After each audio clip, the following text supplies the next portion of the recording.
Hello সবাইকে। আজকে হচ্ছে সেকেন্ড দিন আর এখন হচ্ছে বাজে ভোর 4:30। ভোর 4:30টার সময় দেখো রেডি হয়ে গেছি, যাব জগন্নাথ মন্দির। আর সত্যি বলতে আমি ব্লাউজ এনেছি, সায়া এনেছি, শাড়ি আনিনি। তো সেই জন্য মামনির থেকে একটা শাড়ি নিয়েছি। আর এখানে যে পিঙ্ক কালারটা ছিল, আমাদের রোজ পিঙ্ক ছিল, তো লালের সঙ্গে মেশানো ছিল, লাল ব্লাউজ দেওয়া হয়ে গেছে। তো দেখো চারিদিকে এখনও অন্ধকার। তখন বাজে প্রায় 4:45। আমরা তখন বেরিয়েছি যাতে মন্দির একদম ফাঁকা পায়। যদিও আমাদের পান্ডা অনেক দিন আগেই ধরা ছিল, কারণ আমরা 2 বছর আগে এসেছিলাম, তখন সেই পান্ডার ফোন নাম্বার আমরা রেখে দিয়েছিলাম, দামোদর পান্ডা। আর এইবার মন্দিরে এসে আমি তো পুরো অবাক, কি করেছে মন্দির, বাপরে!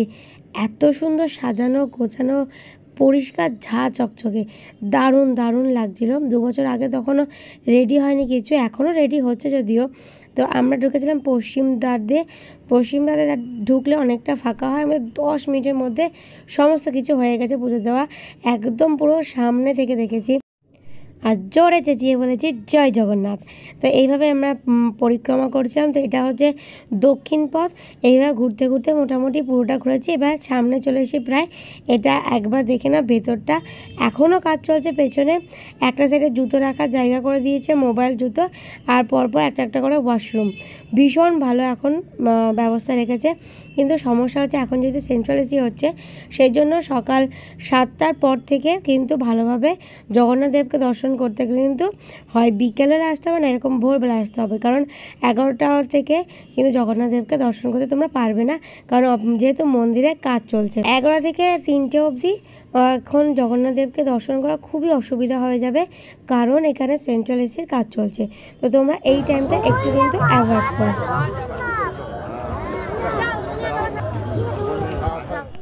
সকাল সকাল মন্দিরে পুজো দেওয়া হয়ে যাওয়ার ফলে ভোরবেলায় চলে আসলাম আমরা সি বিচে, আমাদের লাইট হাউসের হোটেলের ওখানে। আর আমরা এটা ঠিক করেই গেছিলাম ভোর ভোর পুজো দেবো, দিয়ে একবারে সূর্যোদয় দেখবো সি বিচে এসে। সেরকমই পুরো হয়েছে, ভীষণ ফাঁকা মন্দির। আর তখন জগন্নাথদেবের স্নান হবে, তো স্নান বেশি আমরা দেখেছি। আর এই সময়টা দারুণ লাগে, দারুণ, একদম পুরো লাল আকাশ হয়ে থাকে।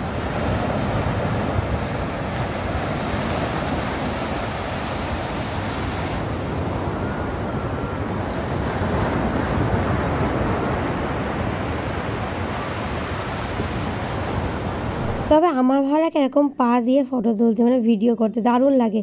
কারণ প্রথমে জলটাই আসবে, পাটা পুরো ঢেকে দিয়ে যাবে, আবার জলটা যখন চলে যাবে তখন ওই বালিটা হয়ে থাকবে। এই ভিডিওটা করতে আমার দারুণ লাগে। ওদিকে আসছেন দেখা আমার মহারাজ দৌড়ে দৌড়ে। প্রথম দিন ভয় পেলেও দ্বিতীয় দিন থেকে ভয়টা একটু কমেছিল, কিন্তু এই সময় পাঞ্জাবি নিয়ে এমন সামলাতে পারি, ধপাস করে পড়ে গেছে জলের মধ্যে। তো তারপর থেকে আরও জলে নামিনি। জল আসবে, দাঁড়াও, জল আসবে, দাঁড়াও, পা দিতে হবে জলে। হ্যাঁ দাঁড়াও, হ্যাঁ পা দিতে হয়, সবাই পা দেয়।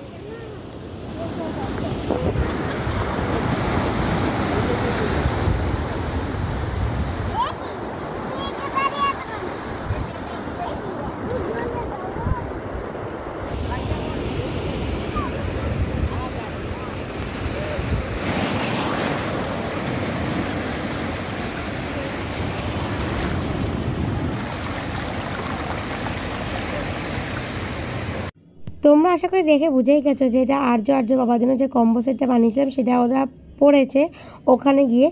আর মোটামুটি দেখা কমপ্লিট। এবার যাওয়ার পথে 1 রাউন্ড চা খেয়ে যাব, দিয়ে বাড়ি গিয়ে একটুখানি চেঞ্জ করে নিতে হবে।